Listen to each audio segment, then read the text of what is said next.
grande soirée d'Oslo, Cyril Hanouna et Stéphane Bern nous régalent du meilleur de l'Eurovision sur France 3.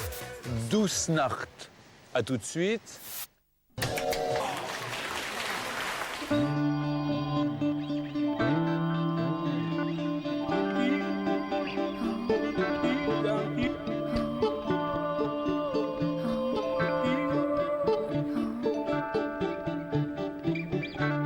France 3.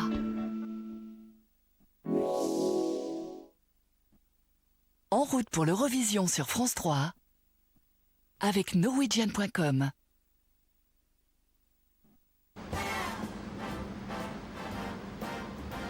Bonsoir à tous. Je passe chercher Stéphane Bern pour l'amener à Oslo. J'ai trouvé ça, il va être bien là-dedans. Stéphane, welcome on board, bienvenue à bord, le capitaine Super Mario. Ça vous fait plaisir de le rencontrer? Ce soir, il va falloir parler norvégien, anglais et français. Attention, Stéphane. Oui, enfin, c'est pas tellement ça qui m'inquiète, mais c'est le temps qu'on va mettre pour aller à Oslo avec ce bateau. Oh, on sera jamais à l'heure.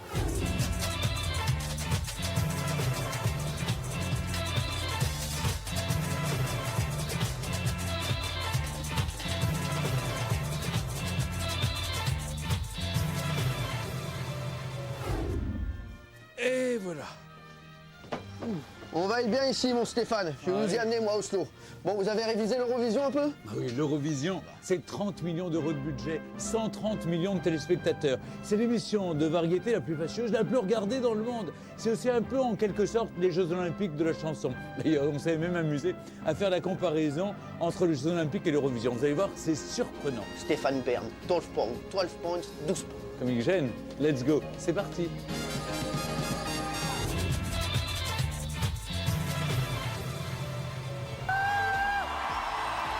Moscou, il y a un an, la Norvège triomphe. Pour remettre son prix au vainqueur, les organisateurs ont fait appel à la première artiste qui a remporté le trophée de l'Eurovision, une chanteuse suisse, Lys Assia. C'était en 1956.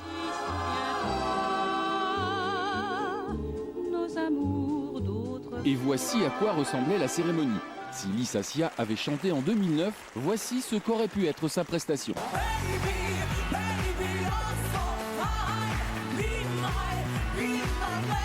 En 55 ans, l'Eurovision est devenu le plus grand show de variété télévisée du monde. Des dizaines de millions d'euros de budget et près de 150 millions de téléspectateurs. Techniquement, c'est digne des Jeux Olympiques, voire même supérieur. L'année dernière, il y avait comme une entrée phénoménale avec le Cirque du Soleil. Ça montait, ça sautait de partout. Il y avait 2000, 3000 mètres carrés d'écran vidéo derrière. C'était un show fabuleux. L'Eurovision est-elle comparable au JO? Pour le savoir, il suffit de demander à Nelson Montfort. Il y a un parallèle évident entre la cérémonie d'ouverture du concours Eurovision de la chanson et une cérémonie d'ouverture des Jeux Olympiques. C'est-à-dire que ce qui mélange très habilement la tradition du pays avec ses ambitions d'aujourd'hui. C'est-à-dire de gagner des médailles pour les sportifs, de gagner le concours Eurovision pour les artistes. L'artiste doit donner son meilleur en quelques minutes. Il suffit d'être bon ces 3 minutes-là. C'est comme le patinage artistique aux Jeux Olympiques. Le patineur doit également donner son meilleur en quelques minutes. Et quand on associe comme en 2008 un chanteur et un patineur, c'est carton plein. La Russie avait gagné avec la participation sur la glace autour de l'artiste d'Evgeny Plouchenko, le patineur champion et vice-champion olympique. Vous voyez, des points communs, il y en a même directement dans la réalisation. Et chez les vainqueurs. Mais un an plus tard, lors de l'ouverture du show 2009, les choses se sont moins bien passées pour Dima Bilan, le vainqueur 2008. Il y a eu 50 répétitions de cette entrée l'année dernière. Le jour du direct, sa veste s'est emmêlée et est restée accrochée. Donc voilà, ça c'est du spectacle, c'est du direct, c'est du live, c'est l'Eurovision. À ce moment-là, il faut être au point sur tout. Tout le monde a une chance, ça c'est vraiment la devise de Pierre de Coubertin. Je trouve que c'est un parallèle qui rassure. Justement, il y a un état d'esprit, il y a un esprit sportif et un esprit sportif peut-être que l'on retrouve également dans le concours Eurovision de la chanson qui fait que les plus petits ont leur chance. Et là, j'y suis extrêmement, extrêmement attaché. Et il y a aussi la musique. Alors, le Te Deum de Marc-Antoine Charpentier. Autre point commun entre le concours Eurovision et le sport, puisque c'était et c'est toujours l'indicatif, le générique qui prélude à certaines manifestations sportives. Et c'est évidemment le générique qui prélude au Grand Prix Eurovision. Donc c'est un autre point commun. Enfin, dernière comparaison, comme les JO, l'Eurovision se déroule dans un stade. Bah, cette année, comme l'année dernière, il y aura 30 000 spectateurs dans le stade couvert. Les Norvégiens n'ont peur de rien. Donc ils ont équipé un stade qu'ils ont couvert. Enfin, c'est encore un truc pas possible. Bercy à côté, c'est petit. D'ailleurs, ça nous pose un problème si un jour on gagne. Il va falloir vite construire une salle parce que Bercy est petit pour l'Eurovision. Vous vous rendez compte ? Et c'est donc ici, à l'intérieur de ce stade, que va se dérouler le concours dans moins d'une demi-heure.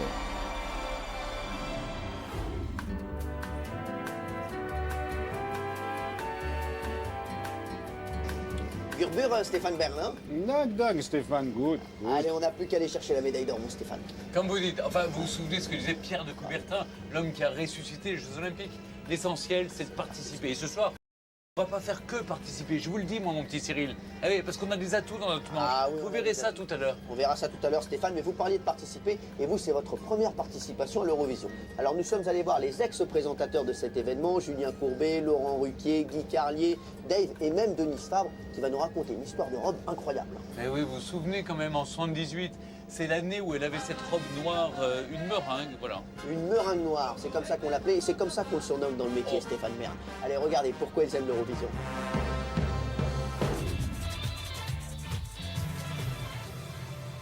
Bonsoir aux centaines de millions de téléspectateurs et téléspectatrices de l'Eurovision. 22 avril 78, l'Eurovision est en France, en compagnie de Léon Zitrone. Denis Fabre est la dernière Française à l'avoir présentée dans sa plus belle robe. Mon mari voulait absolument que j'essaie cette robe devant lui. Et moi, je disais non, non. Il m'a vraiment obligée de le faire. Et heureusement, la fermeture éclair ne fonctionnait pas. C'est quelques minutes avant d'entrer en scène où elle a fini d'être cousue. Et franchement, ça plus le reste, mon mari était dans les coulisses pour me donner du courage. Et il m'a dit, juste avant d'entrer, parce que bien sûr, le fait qu'on m'ait proposé de présenter l'Eurovision ait provoqué tellement de jalousie, de choses et tout, il m'a poussé en me disant, écoute, vas-y et pense à tous, c'est toutes celles qui aimeraient que tu te casses la figure ce soir.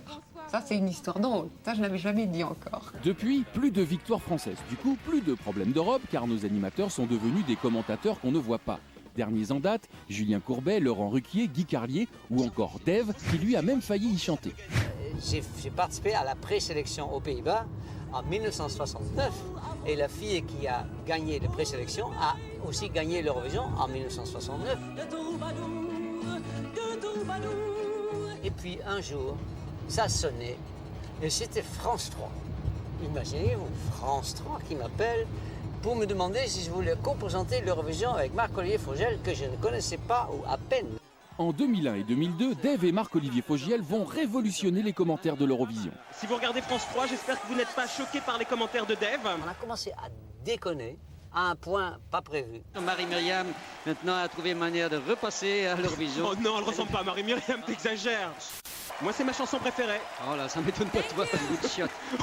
On a surtout attiré dans cette émission des jeunes qui sont passés sur France 3 pour jeter un coup d'œil pour rigoler et qui sont restés en disant qu'est-ce qu'ils vont encore sortir comme conneries. Depuis, un nouveau ton est donné et Laurent Ruquier, commentateur en 2003 et 2004, va aussi s'y engouffrer. La grande majorité regarde ça aujourd'hui pour s'amuser et ça leur va très bien, ou les commentaires de Marc-Olivier et Dave, ou même ceux qu'on avait pu faire avec Isabelle Mergo, parce qu'on s'était bien lâché. Mais vous saviez que la danse du ventre était une spécialité turque? Non, je crois que c'était les chiottes. Cela dit, quand on danse du ventre, c'est qu'on n'est pas loin des chiottes. Mais ces commentaires teintés d'humour ne plaisent pas à tout le monde, comme l'a constaté Guy Carlier en 2005. Quand j'ai fait l'Eurovision avec Julien Lepers, le lendemain, ou les jours suivants, on a eu 2 ou 3 plaintes. Notamment l'Albanie, avec ses violonistes sans corde à leur violon. J'ai dit que les Albanais étaient si pauvres qu'ils avaient bouffé les chats et donc on ne trouvait pas de boyaux de chat pour faire des cordes de violon en Albanie. Les commentaires de l'Eurovision sont donc débridés, à l'image de ceux que l'on peut faire chez soi en regardant la cérémonie en famille ou avec des amis. On se moque gentiment, mais on se moque quand on regarde. On se moque de la tenue ou de la chanson du portugais, du turc, voire même du français, de l'anglais, etc. On voit des costumes, on se rince l'œil. C'est un truc unique. L'Eurovision, c'est unique, et si on l'adore, c'est que d'abord, on peut critiquer. Raison numéro 2, parce que c'est kitsch. Pour moi, l'Eurovision, c'est une institution devenue un peu kitsch. Mais en même temps, c'est ça qui aujourd'hui plaît. Ce qui fait la spécificité de l'Eurovision, c'est qu'il n'y a plus que cette soirée-là dans l'année où on voit des chanteurs comme ça avec des looks hyper excentriques, parfois ringards, mais tellement ringards que ça en devient branché. Et aujourd'hui, ça en fait un événement, quoi. Raison numéro 3, parce que l'Eurovision ose tout. C'est l'anti-obscurantisme, l'Eurovision. On ose faire gagner un transsexuel. On ose bousculer des barrières israélo, je sais pas quoi, arabes, enfin ce que vous voulez. Tout le monde s'y retrouve, c'est pas réservé à une élite, etc. Et c'est la définition d'un spectacle ou d'une émission populaire, quoi.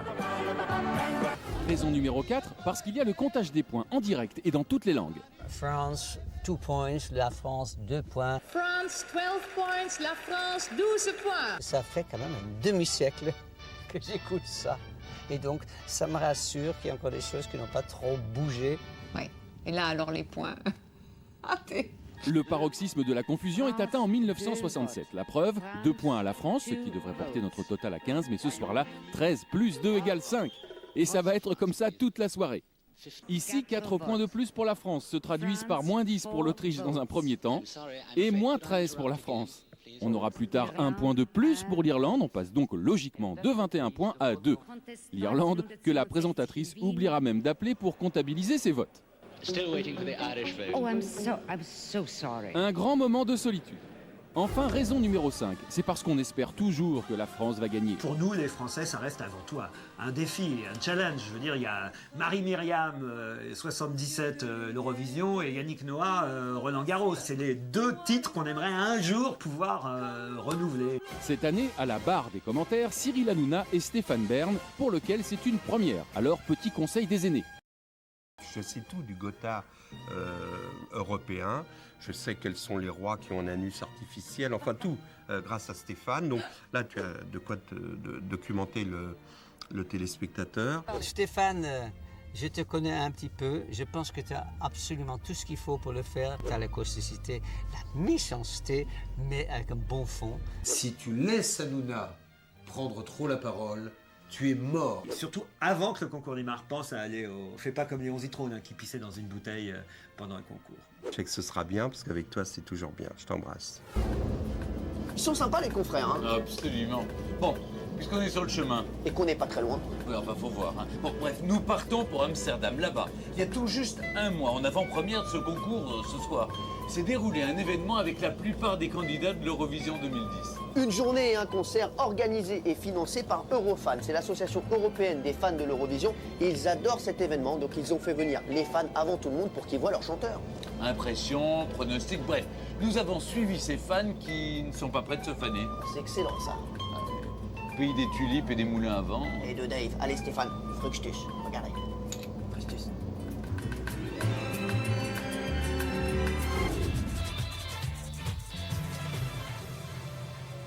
Amsterdam, ces canaux, ces fameux vélos hollandais, et au milieu de ce décor de carte postale, un Français, Alain Fontan. Nous l'avons découvert il y a pile 1 an.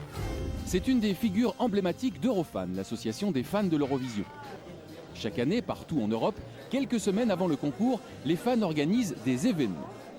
Souvenez-vous, en avril 2009, les fans français nous avaient conviés à leur propre concours, leur propre vote, en avant-première de la vraie cérémonie, et leur verdict avait été le suivant.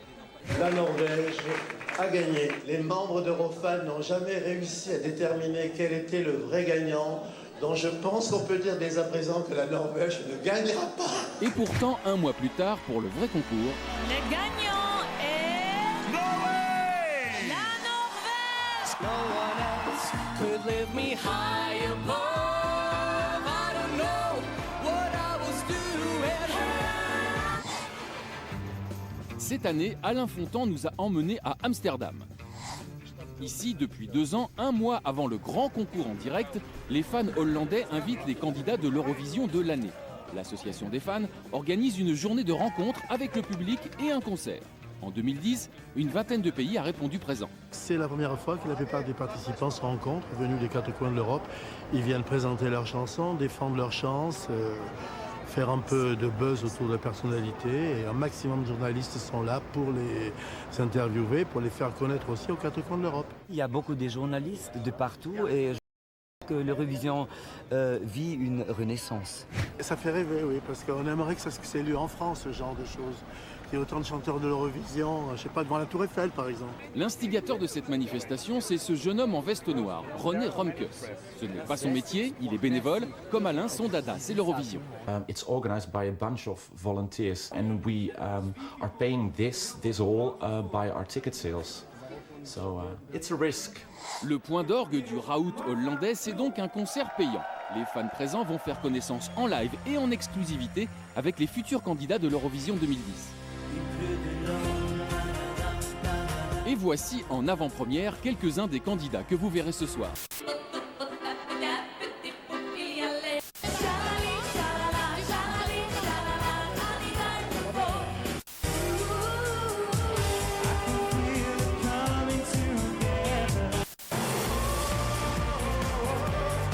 Comme d'habitude, il y en aura pour tous les goûts. Quant aux fans, ils sont venus de toute l'Europe pour voir ça.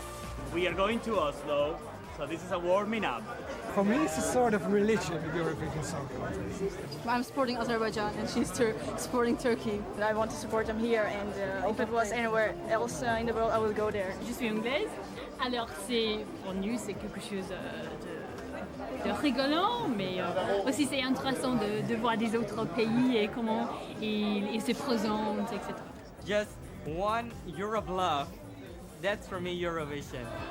Reste à demander à notre spécialiste français Alain Fontan son pronostic 2010, en dehors bien sûr de Jessie Matador, notre représentant. Je vois bien gagner la petite hollandaise et je vois bien gagner aussi le Suisse. Quant à nous, nous avons une petite préférence pour les ravissantes finlandaises. En toute objectivité, bien sûr. Je commence à bien aimer la Finlande, moi.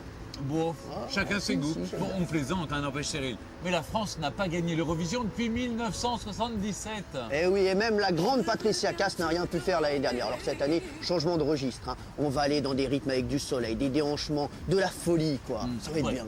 En 3 mots commençant « Allez, hola, olé ». Ah oui, c'est la chanson qui va nous représenter ce soir. Elle est signée d'un jeune Français d'origine congolaise. Alors, son histoire est incroyable. Il a commencé comme cuisinier dans un restaurant et il a décidé de devenir artiste comme ça. Alors, est-ce qu'on va vaincre le signe indien ou plutôt le signe norvégien? On va voir ça ce soir. C'est Jessie Matador. Ah bah ça y est là.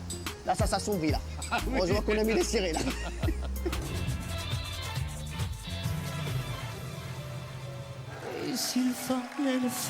L'année dernière, avec l'une des plus grandes stars françaises en lice, Patricia Cass, tous les espoirs étaient permis. À l'arrivée, de fortes émotions soit, mais seulement la 8e place. Il y avait les 30 000 personnes qui étaient debout, hystériques, alors que c'était quand même une balade. Hein. Elle était toute tremblante, Patricia. Et elle me fait, oh là là, je crois qu'en 20 ans de carrière, j'ai jamais aussi peur de ma vie. Eh oui, parce que l'Eurovision, ça fait peur. Cette année, malgré la peur, pour ramener le titre d'Oslo au pied de la Tour Eiffel, l'arme de la France, ce sera Jessie Matador. Ça va ? Un artiste dont les chansons font se trémousser la France qui se couche tard.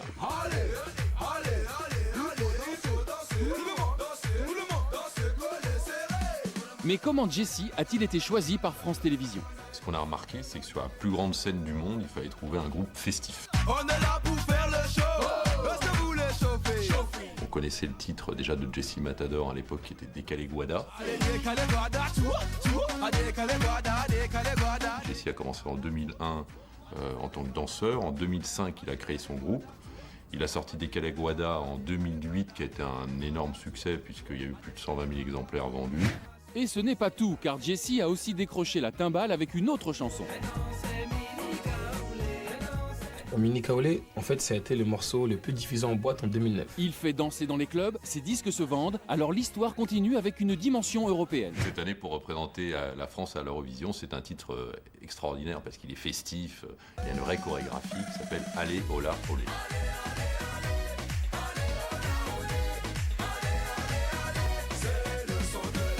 Qui m'aurait dit qu'il y a 5 ans, c'est moi qui vais être là en 2010? Oh, j'aurais dit, mais arrête tes conneries, toi. Qu'est-ce que je fais, moi?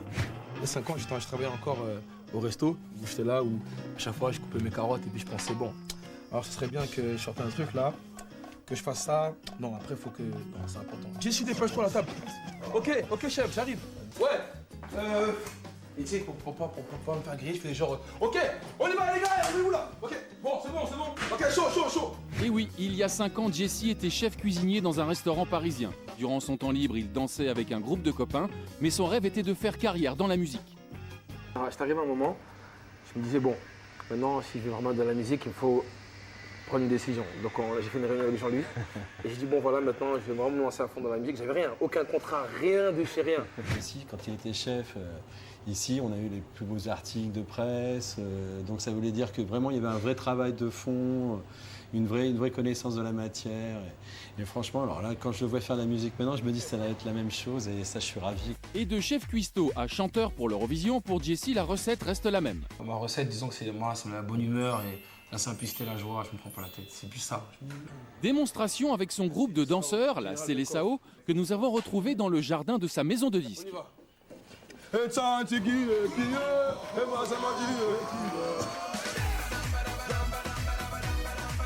C'est avec certains d'entre eux que Jesse se produira sur scène ce soir à l'Eurovision. Il a passé, c'est passé. On y va. Voici les prémices de la chorégraphie que 130 millions de téléspectateurs verront. Alors, quels sont les atouts de Jesse? Jesse a vraiment une arme secrète. Regardez ses clips, regardez son bassin. La façon dont il chaloupe son bassin, ça vaut 12 points. Et ça va être inédit à l'Eurovision parce que c'est la première fois vraiment qu'on aura un show avec des danses africaines, franco-africaines, voilà. Je suis congolais, je suis de l'immigration, je dis mais c'est une fierté. Je vais défendre 2 drapeaux à la fois. Nickel. Jesse Matador est né au Congo, comme Marie-Myriam, la dernière gagnante. D'ailleurs, il va chanter en 18e position, comme Marie-Myriam. Elle non plus, on ne l'attendait pas. Jesse, il faut voir. La France n'a pas gagné depuis Marie-Myriam, que je salue au passage. C'est pas de ma faute, ils n'ont pas gagné depuis. Moi, j'y peux rien. Donc moi, je vais aller à l'Eurovision, faire ce que je sais faire. Et surtout, kiffer avant tout. C'est une grosse expérience. Et voilà, kiffer, me faire plaisir et faire plaisir aux gens qui vont regarder tout simplement.